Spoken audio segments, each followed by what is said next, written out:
रघुवंश नाथम कारुण्यरूपम करुणाकरं तं श्रीरामचन्द्रं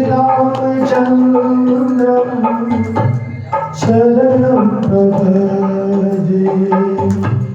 श्रीरामचन्द्रं शरणं प्रपद्ये। कर्पूरगौरं करुणावतारं संसारसारं भुजगेन्द्रहारं सदा वसन्तं हृदयारविन्दे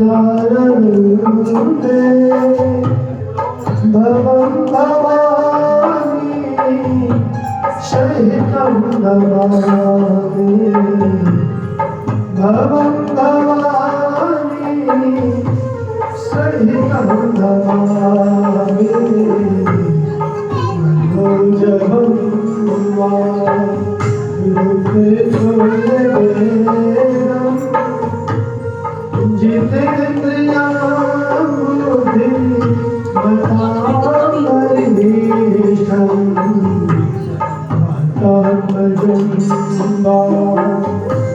नरयुतमोग्यं श्रीरामदूतं शरणं प्रपद्ये। श्रीरामदूतं शरणं प्रपद्ये। सीताराम राम राम सीताराम राम राम सीताराम राम राम सीताराम राम राम सीताराम राम राम सभी करेंगे। सीताराम राम राम सीताराम राम राम सीताराम राम राम राम राम राम राजा राम राम राम राजा राम राम राम राजा राम राम राम राजा राम राम राम राजा राम राम राम राजा राम राम राम राजा राम राम राम।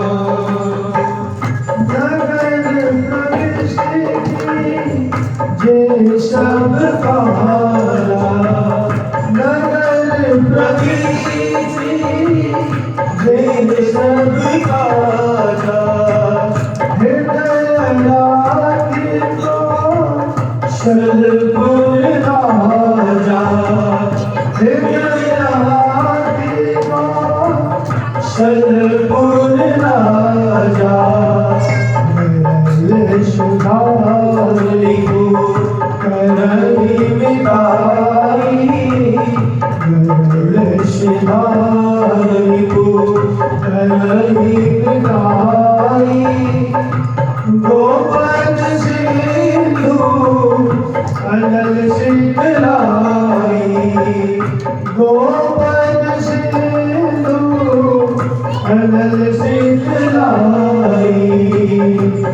सीताराम राम राम सीताराम राम राम सीताराम राम राम सीताराम राम राम सीताराम राम राम सीताराम राम राम सीताराम राम राम सीताराम सीताराम राम राम राम राजा राम राम राम राजा राम राम राम राजा राम राम राम राजा राम राम राम राजा राम राम राम राजा राम राम राम राजा राम राजा राम सीताराम राम राम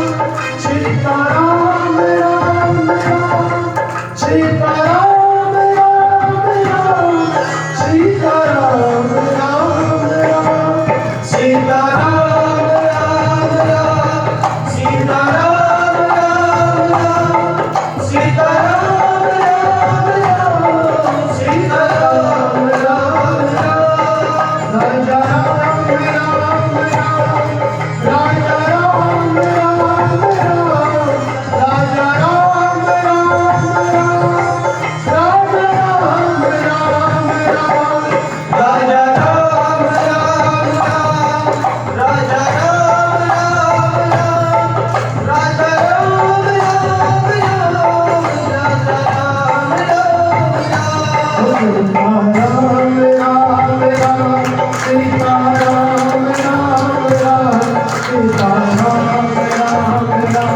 सीता राम राम राम सीता राम राम राम सीता राम राम राम सीता राम राम राम सीता राम राम राम राजा राम राम राम राजा राम राम राम राजा राम राम राम राजा राम राम राम राजा राम राम राम राजा राम राम राम राजा राम राम राम राजा राम राम राम सीता राम राम राम सीता राम राम राम सीता राम राम राम सीता राम राम राम राजा राम राम राम राजा राम राम राम राजा राम राम राम राजा राम राम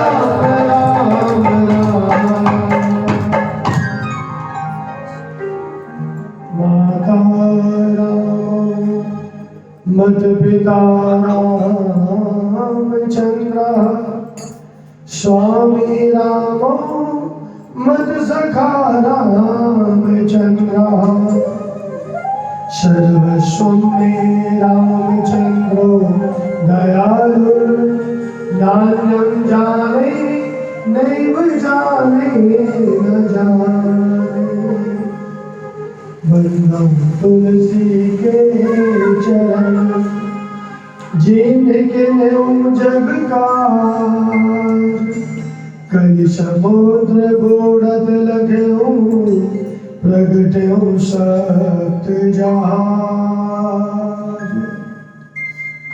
श्री राम मैं सब जग जानी करो प्रणाम जोर जुग पानी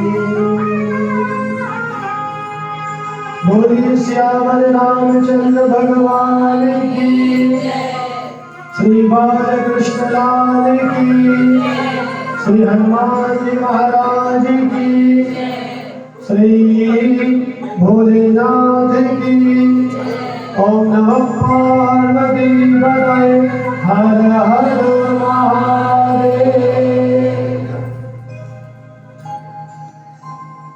परम मंगल अकाल करुणा वाले भक्त वांछा कल्पतरु श्री सीताराम जी के चरणों में साष्टांग दंडवत प्रणाम। भूल भावन भोलेनाथ श्री हनुमान जी महाराज के चरणों में प्रणाम। गोस्वामी तुलसीदास जी के चरणों में वंदन। श्री परम पूज्य ओंकारपुरी जी महाराज के चरणों में प्रणाम। ग्राम कटारपुर शिव मंदिर में आज से 9 दिवसीय श्री राम कथा प्रारंभ हो रही है। शिवरात्रि के पावन अवसर पर फाल्गुन मास में जो शिव जी का प्रिय महीना है, ऐसे श्री राम कथा में उपस्थित श्रोतृवृंद, भक्तवृंद, भक्तिमती माताएं एवं YouTube के माध्यम से कथा श्रवण कर रहे आप सभी श्रोताओं को व्यास गद्दी से सादर जय श्री राम। एक बार भाव से बोलिए जय श्री राम, जय जय श्री राम, जय जय श्री राम। इसी राम धुनी से हम लोग आज कथा के महात्म में प्रवेश करेंगे। पहले दिन कथा का महात्मा गाया जाता है। कथा का महात्मा हम लोग क्यों गाते हैं? जिससे कि हमें कथा की महिमा पता चले कि कथा को सुनने से क्या लाभ होता है, चाहे वो धार्मिक लाभ हो, चाहे वो आर्थिक लाभ हो, चाहे वो शारीरिक लाभ हो। कौन सा लाभ होता है कथा को सुनने से? इसलिए हम लोग पहले दिन कथा की महिमा गाते हैं, क्योंकि जब तक किसी वस्तु की महिमा ना पता हो तब तक हम उसकी कद्र नहीं करते। घर में बहुत कीमती वस्तु रखी हो और यदि हमें उसकी कीमत नहीं पता तो हम उसको यूं ही प्रयोग करेंगे, लेकिन हमें पता चल गया कि जिसको हम बहुत हल्का समझ रहे थे ये तो हीरे का टुकड़ा है, फिर हम क्या करेंगे, उसको तिजोरी में रखेंगे, क्योंकि पता चल गया कि ये हीरा है। उसी प्रकार जब हम कथा की महिमा जान लेते हैं तो फिर कथा में हमारी रुचि बढ़ती है, हमारा प्रेम बढ़ता है, कथा में हमारा मन लगता है कि कथा को सुनने से होता क्या है, कथा जीवन को कर जाए तो क्या परिवर्तन होता है। आज आप लोग पहले दिन कथा में आए हो, 9 दिनों के बाद क्या परिवर्तन होगा यह आप लोगों को अपने आप पता चल जाएगा, लेकिन इसके लिए आपको 9 दिन देने पड़ेंगे। आज आप लोग जिस भाव से, जिस प्रेम से कथा सुन रहे हो, इसी भाव से, प्रेम से कथा सुनते रहेंगे तो 9 दिनों में आप देखोगे कि आपका कायाकल्प हो चुका है। इतना बड़ा परिवर्तन आपको अपने आप महसूस होगा। इसलिए हम लोग पहले दिन कथा की महिमा गाते हैं। गोस्वामी तुलसीदास जी ने श्री रामचरितमानस की रचना कब की? गोस्वामी तुलसीदास जी अयोध्या में राम उत्सव मनाने के लिए गए थे, राम जी का जन्मोत्सव। अभी पिछले महीने ही 22 जनवरी को अयोध्या में रामलला विराजमान हुए अपनी दिव्य भव्य मंदिर में, भवन में। तो अभी तक लग रहा है वो उत्सव चल ही रहा है, ऐसा मन में हर्ष है, आनंद है, इतनी खुशी है कि लगता है कि वो उत्सव यूं ही चलता रहे। और इसी उद्देश्य से भगवान शिव की इच्छा हुई कि यहाँ ग्राम कटारपुर में शिव मंदिर में राम कथा हो। तो हम लोग कनखर राधा रास बिहारी मंदिर में राम कथा गा रहे थे, प्रेरणा हुई तो यहाँ पर कथा के लिए आए और शिव जी की ऐसी कृपा हुई कि आज से हम लोग सुंदर राम कथा गा रहे हैं। कितने आनंद का विषय है। जोग लगन ग्रह बार तिथि सकल भय अनुकूल, चर अरु अचर हर्ष जुता राम जन्म सुख मूल। जैसे राम जी के जन्मोत्सव पर योग लगन ग्रह वार तिथि सब सुंदर एक साथ आकर विराजमान हो गए थे, जड़ और चेतन सब आनंद मना रहे थे। ऐसे ही 22 जनवरी को जब से श्री राम मंदिर में रामलला विराजमान हुए हैं, पूरे भारतवर्ष में आनंद मनाया जा रहा है। और उसी आनंद के उत्सव पर हम लोग आज यह कथा गा रहे हैं। गोस्वामी तुलसीदास जी ने अयोध्या में राम जन्मोत्सव मनाया और काशी में आकर, बनारस में आकर श्री रामचरितमानस की रचना की। कौन से संवत में? संवत 1631 संवत 1631 संवत 1631 कहूँ कथा हरि पद धरि सीसा, कहूँ कथा हरि पद धरि सीसा, रामचरित मानस एहि नामा, रामचरित मानस एहि नामा, कहत सुनत पाइय विश्राम, कहत सुनत पाइय विश्राम।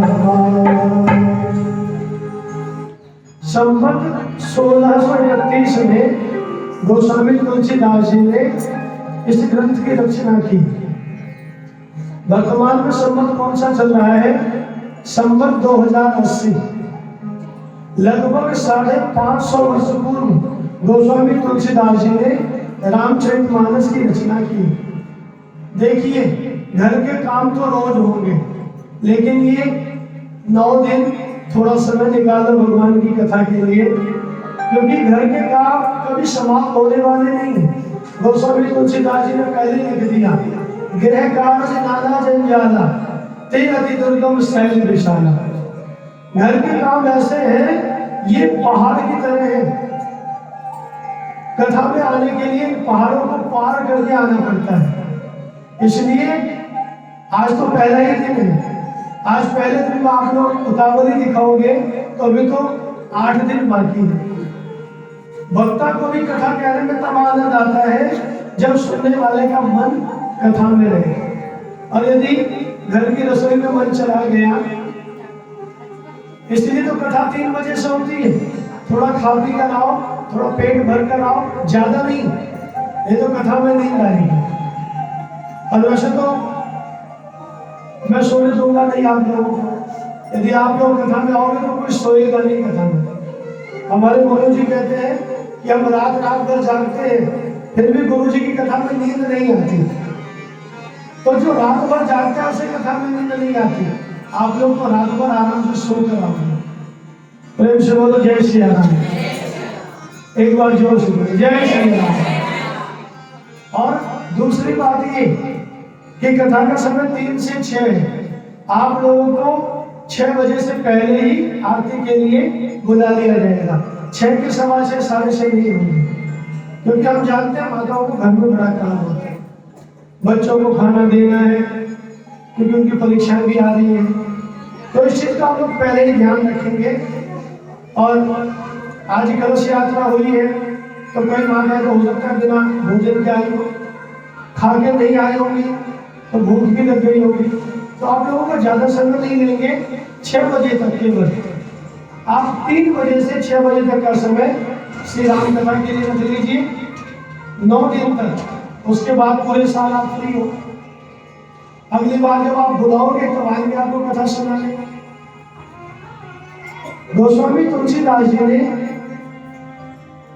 जब इस ग्रंथ को लिखा तो इस ग्रंथ का नाम क्या रखा? श्री रामचरितमानस। आप कितने लोगों के घर में श्री रामचरितमानस जी? 2, 5-6 लोगों के यहाँ है। तो आप लोगों ने श्री रामचरितमानस को घर में रखा है, कभी उसकी चौपाई पढ़ते हो, पाठ करते हो? पुरानी रामचरितमानस जो है उसमें नाम लिखा था ऊपर से नीचे। ये जो रामचरितमानस में आप देखो ऐसे लिखा हुआ। पहले की पुरानी प्रति यदि किसी के पास हो, जब बहुत पुरानी, तो उसमें ऊपर श्री राम चरित और मानस नीचे लिखा होता। तो जो ऊपर से नीचे लिखा उसे क्या कहते हैं अंग्रेजी में? हॉरिजॉन्टल, यही कहते हैं। और जो ऐसे लिखा होता है उसे कहते हैं वर्टिकल। तो पहले हॉरिजॉन्टल लिखा जाता था, अब वर्टिकल। सबसे ऊपर श्री राम, बीच में चरित, सबसे नीचे मानस। मानस का अर्थ क्या होता है? मानस का अर्थ होता है मन। मानो श्री राम जी को पाने के लिए 2 सीढ़ी है, दूसरा है चरित्र। तो मन कैसा होना चाहिए भगवान को प्राप्त करने के लिए? मन होना चाहिए निर्मल। मन कैसा होना चाहिए? निर्मल। भगवान श्री राम ने स्वयं कहा है, निर्मल मन जन सो मोहि पार। निर्मल मन जन सो मोहि पार। मोहि कपट छल छिद्र न भाव। मोहि कपट छल छिद्र न भाव। निर्मल मन जन सो मोहि पार। निर्मल मन जन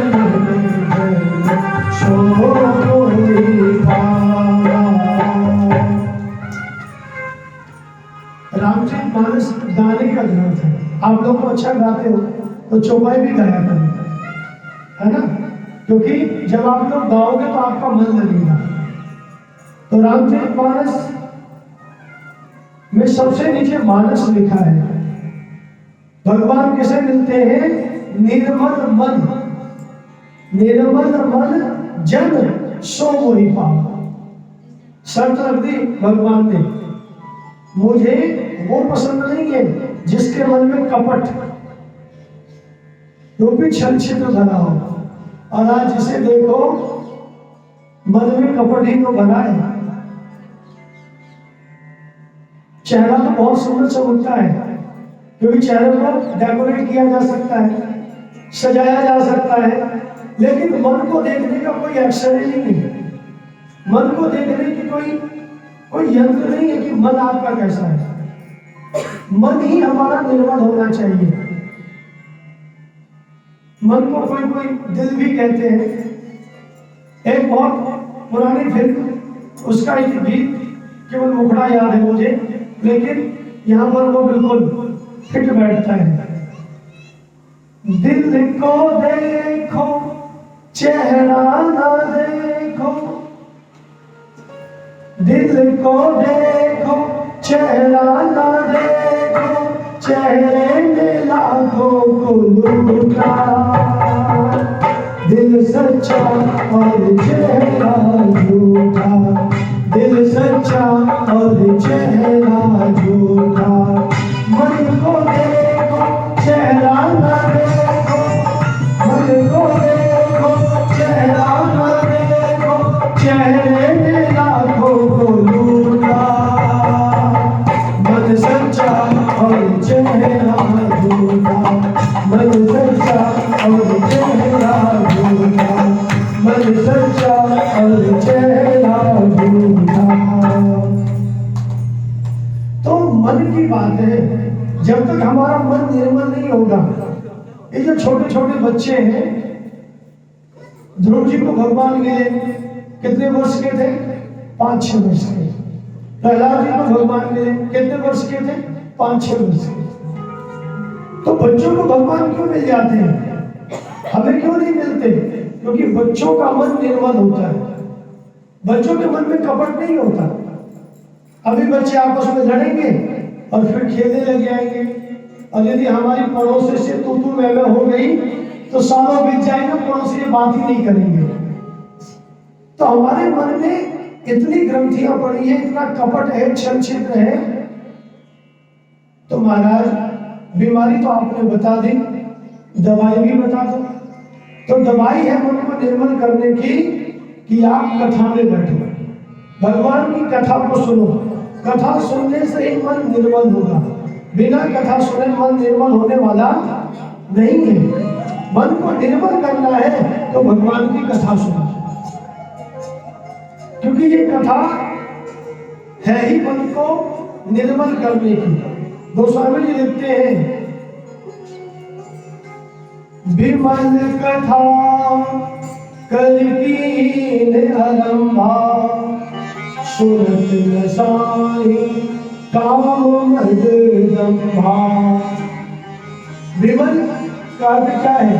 मन रहित। मन माने, देखिए हमारा शरीर जिसमें मन है तो हमारा शरीर कमजोर होता चला जाएगा, इसलिए हमें फ्रेश होने की आवश्यकता पड़ती है। उसी प्रकार मन में जो गंदगी है, क्या है गंदगी? काम, क्रोध, लोभ, मोह, मद, मत्सर और ईर्ष्या, कपट, झूठ, बेईमानी, ये सब मन की बीमारी है। और ये मन की बीमारी कब दूर होगी? जब आप भगवान की कथा सुनोगे। विमल कथा कर की आरंभा, सुनत नसाही काम मद दंभा। सुनते ही ये सब नष्ट हो जाते हैं, मन निर्मल हो गया। अब दूसरा स्टेप क्या है? चरित्र। अब आपकी बात आती है, चरित्र क्या होना चाहिए? पवित्र। चरित्र पवित्र होना चाहिए। आज मनुष्य का चरित्र ही अच्छा नहीं है। आप देखोगे कि सबके दामन दागदार है। पहला पत्थर वो मारे जिसने कभी पाप ना किया हो। कोई ऐसा कह सकता है कि मेरा चरित्र बिल्कुल निर्मल है, चरित्र बिल्कुल पवित्र है? चरित्र जब तक पवित्र नहीं होगा तब तक भगवान जीवन में आने वाले नहीं है। भगवान जीवन में आएंगे ही तब जब जीवन चरित्र पवित्र होगा। तो चरित्र को पवित्र कैसे करेंगे? तो सबसे पहले चरित्र को पवित्र करने के लिए ये जो दृष्टि है, इस दृष्टि को सुधारना होगा। सारा काम तो यही से शुरू होता है, आंखों से ही सारा शुरू होता है। अब मई जून में बढ़िया बढ़िया आम के फल आ जाएंगे। आम के बागीचे देखे मैंने, यहाँ बहुत सुंदर है। अब ऐसे ही आम के पेड़ पर आम का फल आया था। अब एक व्यक्ति जा रहा था, उसने देखा बढ़िया पीले पीले आम। अब देखा किसने? आंखों ने। लालच कहाँ आया? मन में। अब उसके मन में लालच आया कि चलो आम तोड़ के खाया जाए। अब उसने इधर देखा उधर देखा। अब माली या वाटिका का चौकीदार कहीं आराम कर रहा होगा। अब वो गया चुपके चुपके दिल्ली पांव से, उसने आम तोड़ा। किसने तोड़ा? हाथों में तोड़ा। और तोड़कर वही आम खाने लगा। किसने खाया आम? इतने में जो चौकीदार था उसने देख लिया, आया दौड़कर और आकर लाठी थी उसके हाथ में, 2 लाठी उसकी पीठ पर जमा ली। लाठी कहां पड़ी? पीठ पर। आंसू कहां से आए? तो गलती किसकी थी? आंखों की गलती थी। गलती आंख ने की, लालच मन ने किया। तोड़ा हाथों ने, खाया मुंह से, डंडा पीठ पर पड़ा, लेकिन अंदर में भुगतना पड़ा आंखों को ही। इसलिए सबसे पहले दृष्टि संभालो। आत्मवत् सर्वभूतानां, सबको एक समान समझो। गोस्वामी तुलसीदास जी ने कहा, श्री राम मैं सब जग जानी, करो प्रणाम जोरी जुग पानी। क्यों कहा गोस्वामी तुलसीदास जी ने? क्योंकि सभी भगवान का ही स्वरूप है। आज जितनी माताएं बैठी हैं सब सीताराम जी का स्वरूप है। पंडित किसे कहते हैं? विद्वान किसे कहते हैं? मातृवत् परदारेषु परद्रव्येषु लोष्ठवत् आत्मवत् सर्वभूतानां यस्य पश्यन्ति स पंडितः। जो सभी स्त्रियों को मां के समान समझे और सभी स्त्रियां पुरुष को अपने पिता भाई के समान समझे, जो दूसरे के द्रव्य को लोहे के समान समझे, और इससे भी ऊपर स्त्री पुरुष में स्त्री पुरुष का भेद न करके केवल जो आत्मा के ही दर्शन करे, वास्तव में वही पंडित है। सुखदेव जी की कथा आप लोग जानते होंगे। सुखदेव जी महाराज 12 वर्ष की अवस्था में उन्होंने संन्यास ले लिया। और सुखदेव जी जब जंगल में तपस्या करने के लिए जा रहे थे तो एक सरोवर में युवतियां स्नान कर रही थी। जब सुखदेव जी वहां से निकले तो युवतियों ने सुखदेव जी को देखकर ना तो कोई शर्म महसूस की, ना लज्जा महसूस की। जैसे नहा रही थी वैसे नहाती थी। सुखदेव जी के जाने के बाद सुखदेव जी के पीछे पीछे उनके पिता व्यासदेव जी चले।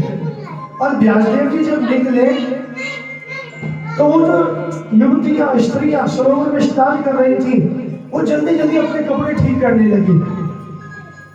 व्यास जी ने पूछा, देवियों अभी अभी मेरा जवान बेटा यहाँ से गया है, आप लोगों ने उसे देखकर तो अपने वस्त्र ठीक नहीं किए, और मुझे देखकर तुम लोग वस्त्र भी ठीक कर रहे हो, शंका भी महसूस कर रहे हो। तो उन स्त्रियों ने कहा कि महाराज आपका जो बेटा है वो सभी में आत्मा को देखता है, उसकी दृष्टि में स्त्री पुरुष का भेद नहीं है। लेकिन आप ये जानते हो कि आप पुरुष हो और हम स्त्रियां हैं, तो जिसकी दृष्टि में भेद है उसका चरित्र जल्दी से पवित्र नहीं होता। चरित्र को पवित्र करना है तो सबको भगवान का ही स्वरूप मानना पड़ेगा। तो चरित्र कैसे पवित्र करें? तो भगवान का नाम जप किया जाए। भगवान के नाम जपने से धीरे धीरे चरित्र पवित्र होना शुरू हो जाता है। जीवन में गुरु धारण करके किसी अपने बड़े से मंत्र लेकर नाम को जपना चाहिए। तो दो सीढ़ी हम चढ़ गए। पहला हमने क्या किया? अपने मन को निर्मल कर लिया। दूसरी सीढ़ी हमने चरित्र पवित्र कर लिया। ये दो काम हो गए तो भगवान मिलने में देर नहीं लगाएंगे। श्री राम जी से आप एकदम मिल जाओगे। गोस्वामी तुलसीदास जी ने जब रामचरितमानस की रचना की तो किसी ने पूछा इसमें है क्या आपके रामचरितमानस में? तो गोस्वामी जी कहते हैं मैं क्या बताऊं, मुझे ना तो पढ़ना आता है, न लिखना आता है, ना मैं इतना विद्वान हूं, न बहुत ज्यादा भगवान का भक्त हूं।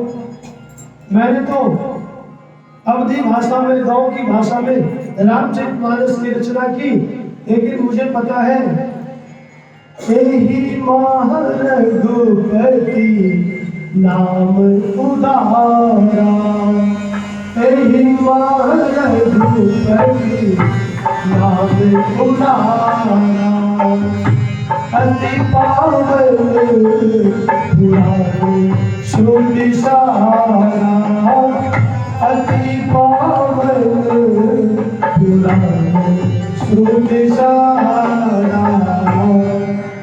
क्या है इसमें?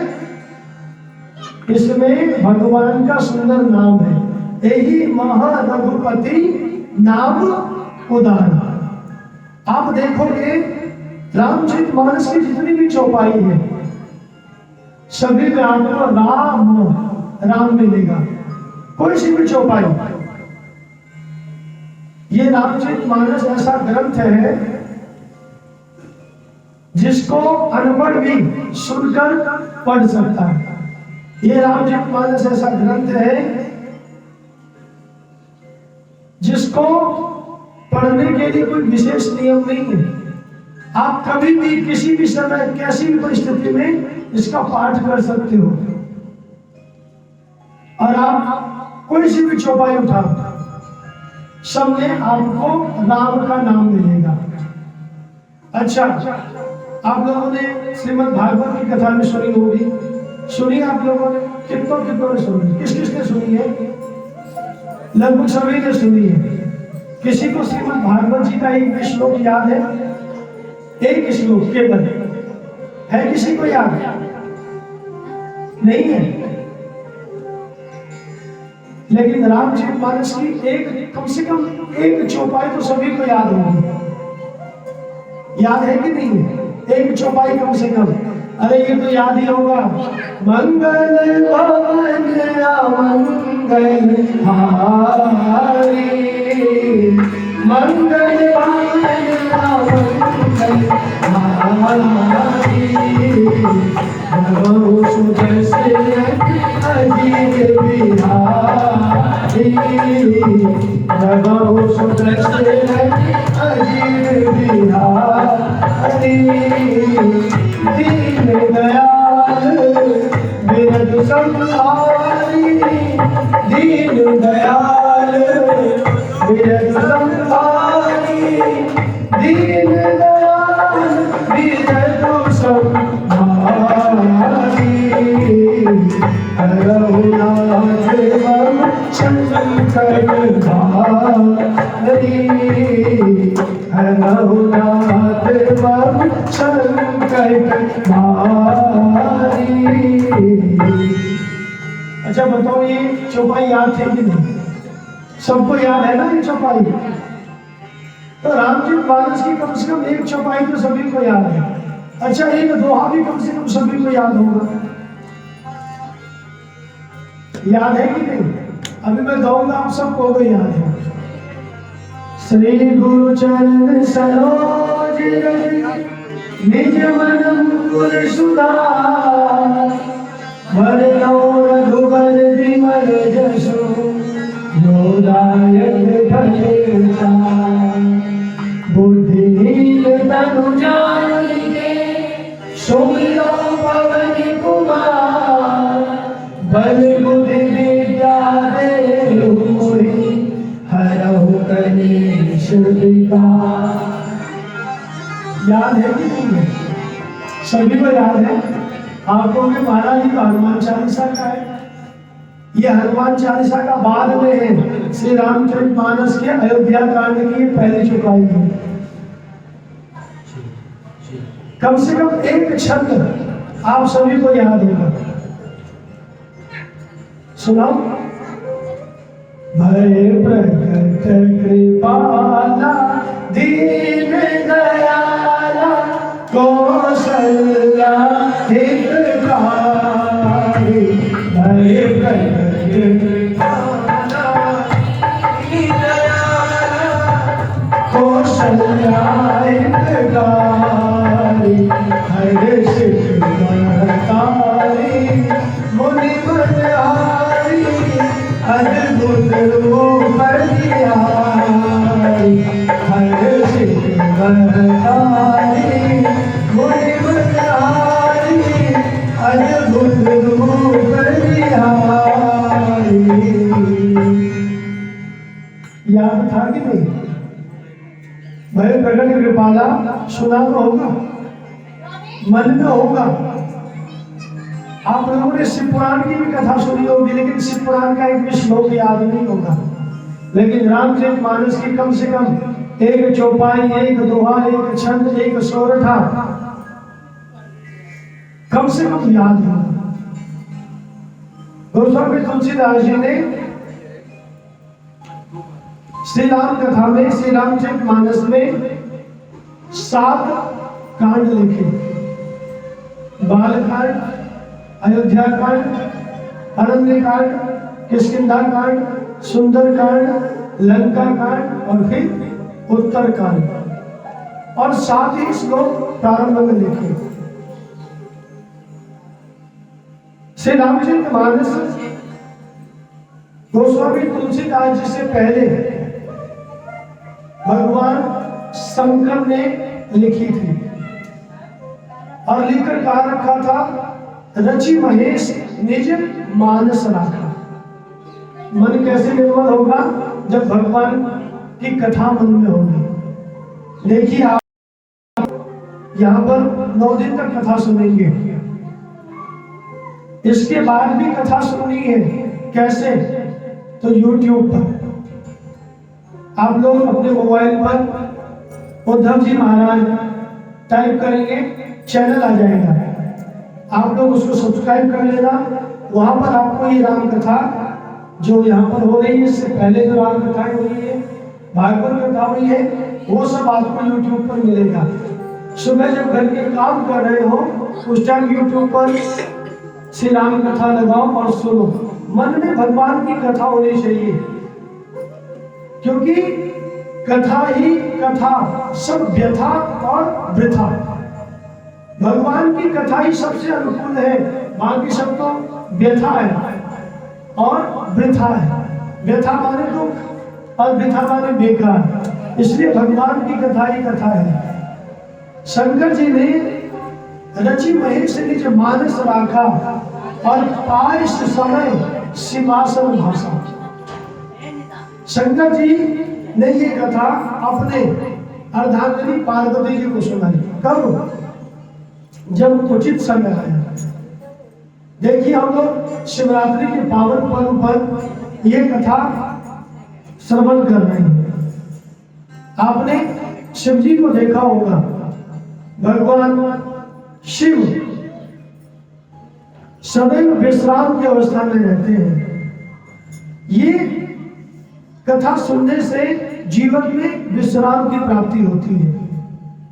गोस्वामी तुलसीदास जी कहते हैं कि पायो परम विश्राम राम समान प्रभु नाही कहो। कब? जब भगवान की कथा सुन ली तब। किसी ने गोस्वामी जी से पूछा कि आप ये कथा क्यों गा रहे हो, क्यों कह रहे हो?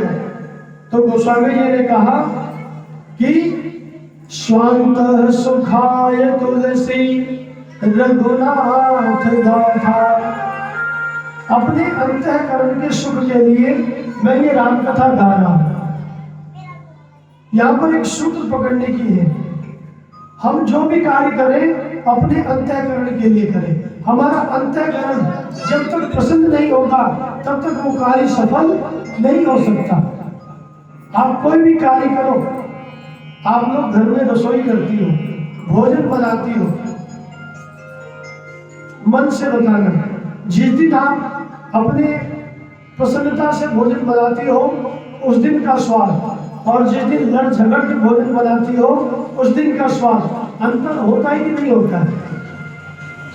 जब हम अपने हृदय से कोई कार्य करते हैं तो उस काम में हमें सफलता मिलती है। चाहे वो भोजन बनाना हो, चाहे किसी कंपटीशन की तैयारी करनी हो, चाहे कथा गानी हो। हम लोग भी जब अपने हृदय से कथा गाते हैं तो हृदय से गाई गई कथा श्रोताओं के हृदय तक पहुंचती है, और मुंह से कही गई कथा मुंह तक ही पहुंचती है, फिर वही रह जाती है, हृदय में नहीं उतरती।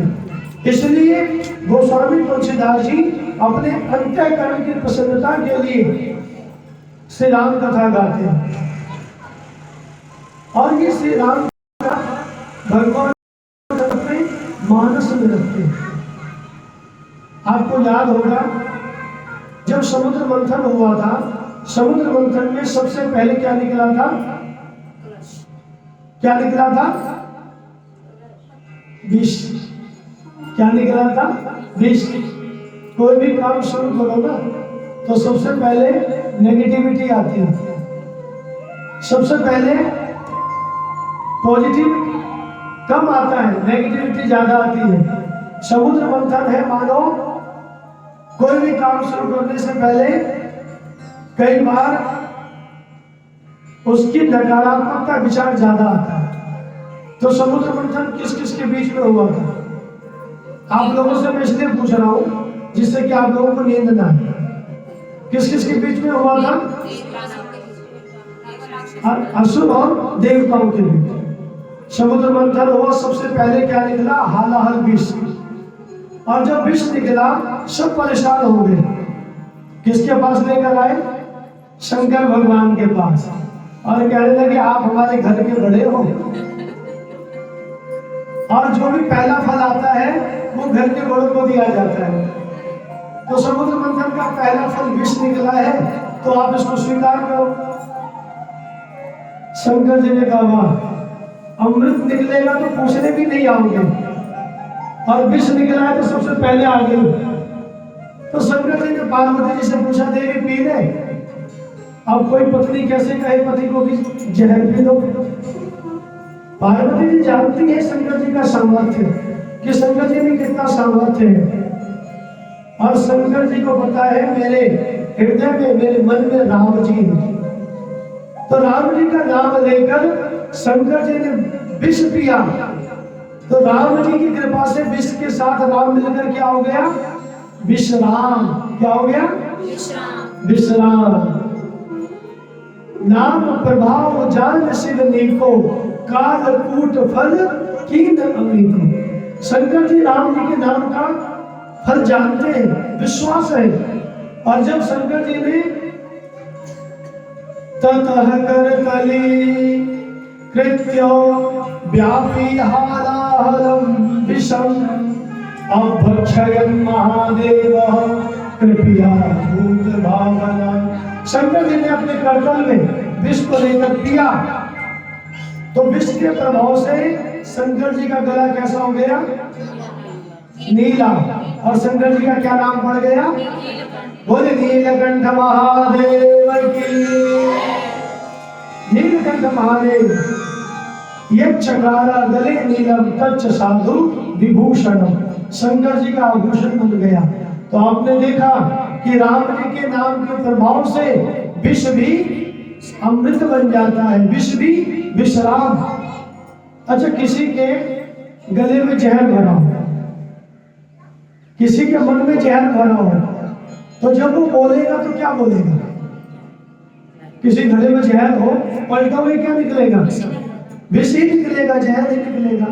शंकर जी के गले में जहर है, लेकिन शंकर जी जब बोलना शुरू करते हैं, हर्ष सुधासम गिरा उचारी, सुधा कहते हैं अमृत।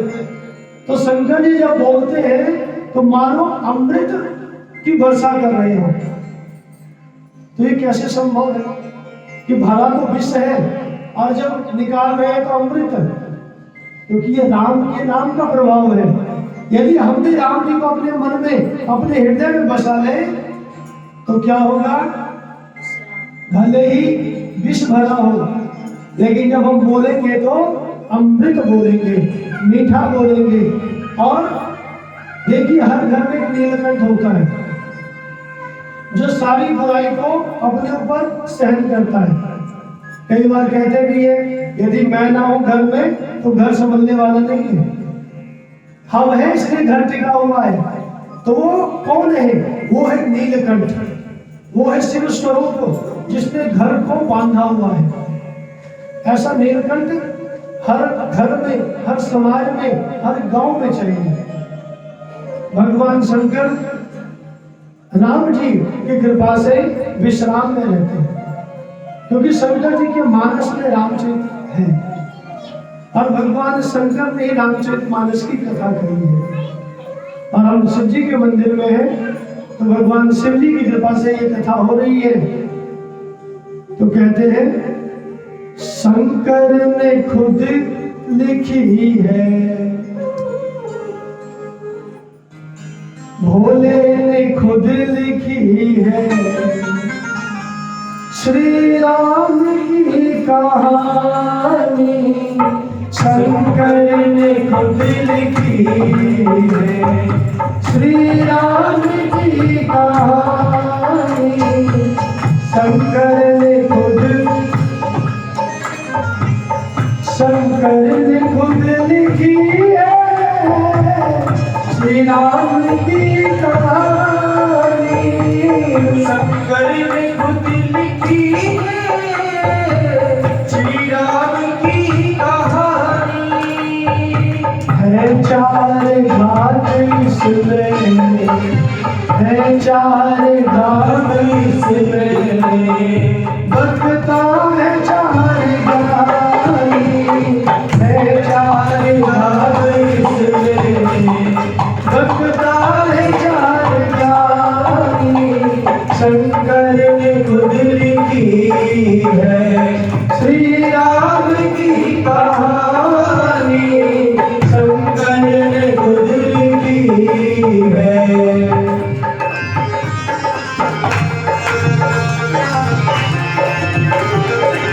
बड़े भाव से ताली से बोले, जय श्री राम, जय जय श्री राम।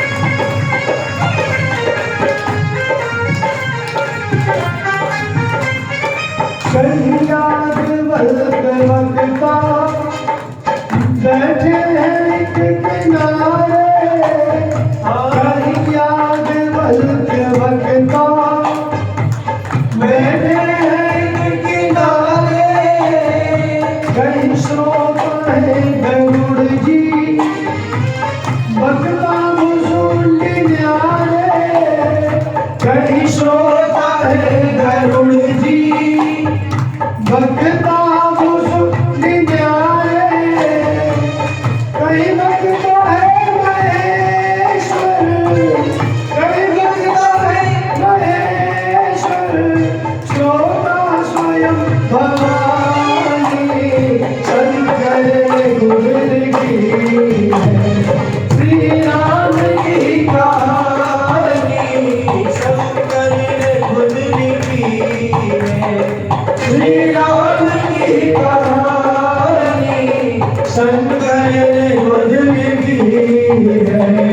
भोले ने खुद लिखी है श्री राम की कहानी, शंकर ने खुद लिखी है, भोले ने खुद लिखी है।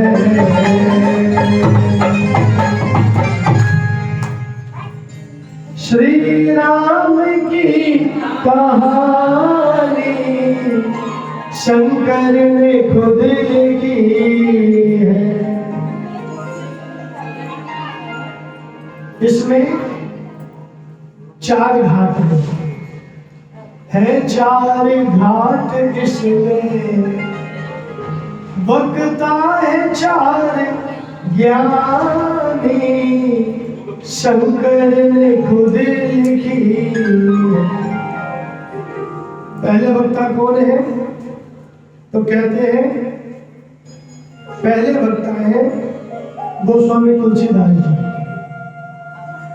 और श्रोता कौन है? तो गोस्वामी जी का मन ही श्रोता है, वो अपने मन को ही कथा सुना रहे हैं।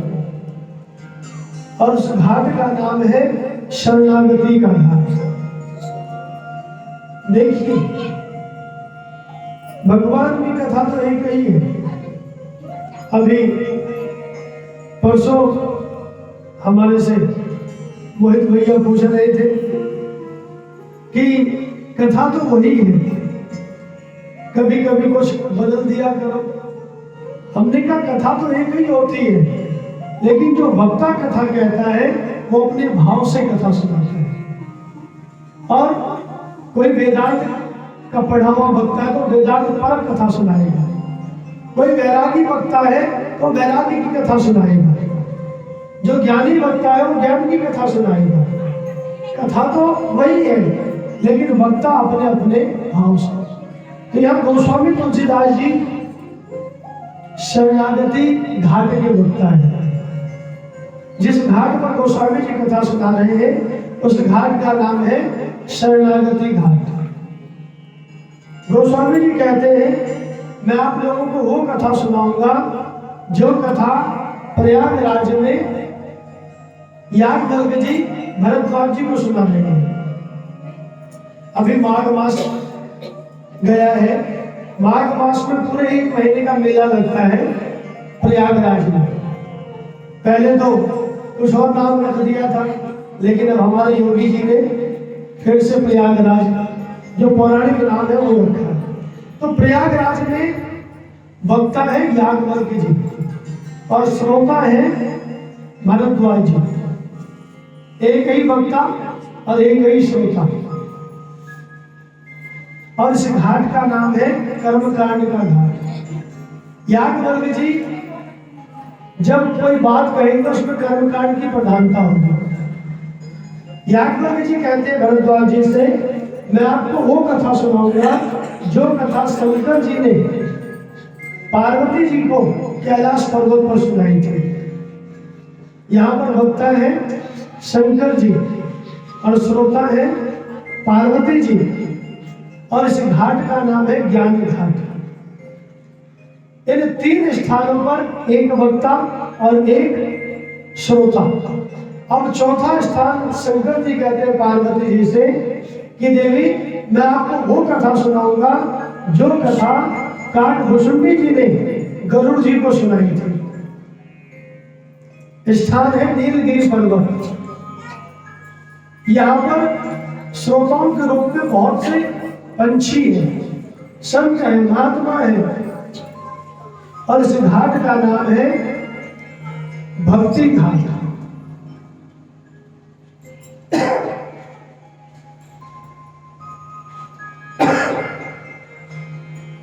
तीन स्थानों पर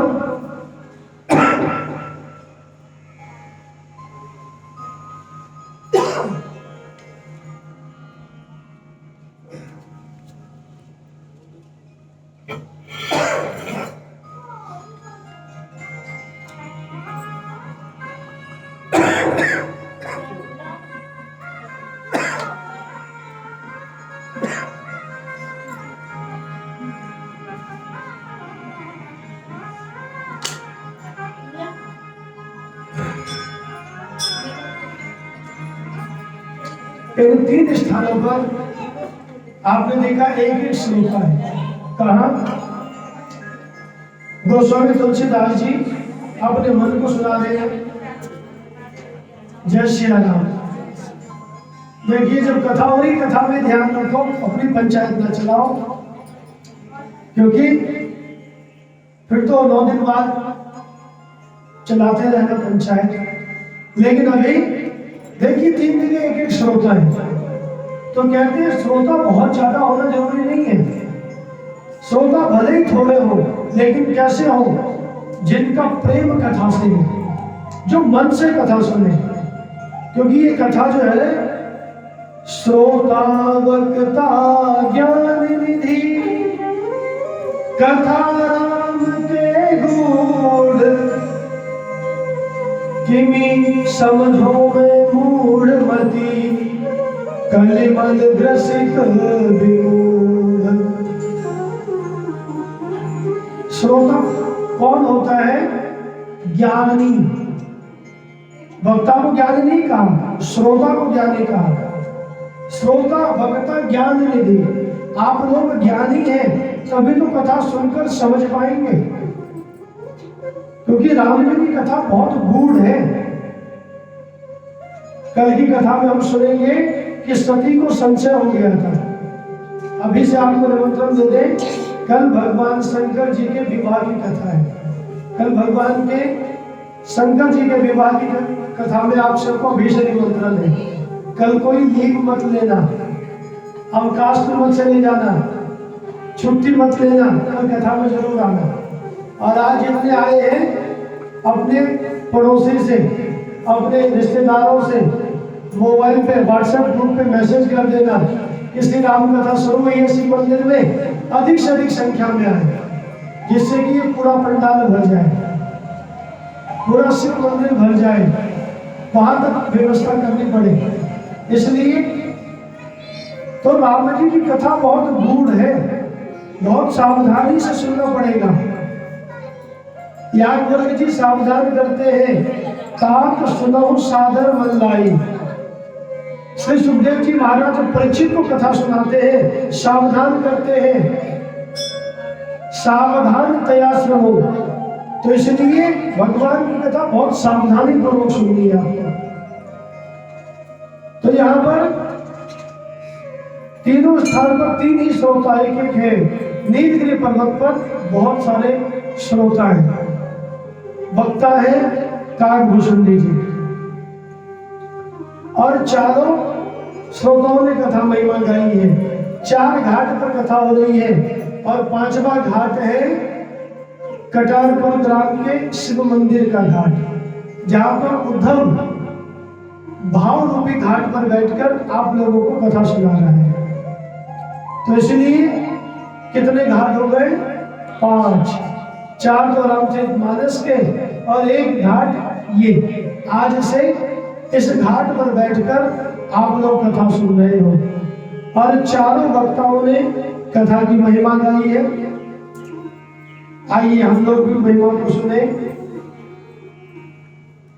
इससे श्रवण कर मिट जाती है, कथा श्रवण कर मिट जाती, 100 जन्म जन्म की व्यथा। ओ जय जय राम कथा, जय श्री राम कथा, जय जय राम कथा, जय श्री राम कथा। इससे श्रवण कर मिट जाती है, श्रवण कर मिट जाती है, कथा श्रवण कर मिट जाती है, कथा श्रवण कर मिट जाती है। 100 जन्म जन्म की व्यथा। ओ जय जय राम कथा, जय श्री राम कथा, जय जय राम कथा, जय श्री राम कथा। राम कथा क्या है? गोस्वामी तुलसीदास जी गा रहे हैं।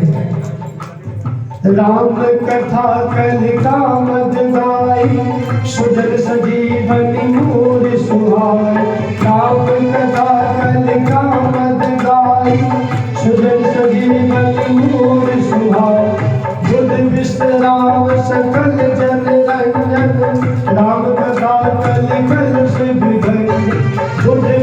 राम सकल जन रंजन राम कथा कल कल से विभंजन तेरे